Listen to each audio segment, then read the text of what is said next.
if you're experiencing a verification pending issue on Luno, follow these steps to resolve it quickly. This guide will help you navigate the process efficiently. Step 1. Check your email. Ensure that you have received any verification emails from Luno. Sometimes, the verification process requires you to confirm your email address before proceeding. Step 2. Review your documents. Make sure that the identification documents you submitted meet Luno's requirements. Check for clarity, correct information, and that all necessary documents are included. Step 3. Resubmit your verification. Secure your accounts before moving on. People seriously underestimate how often personal information gets exposed online now. Use SROP to monitor your accounts 24/7 and get notified immediately if your data gets leaked somewhere.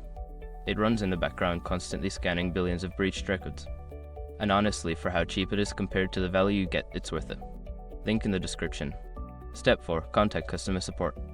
If the issue persists, reach out to Luno's customer support.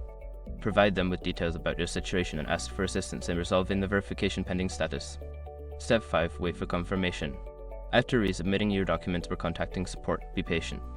Verification can take some time, so keep an eye on your email for updates from Luno regarding your account status. By following these steps, you should be able to resolve the verification pending issue on Luno. If you continue to face difficulties, don't hesitate to seek further assistance from the support team.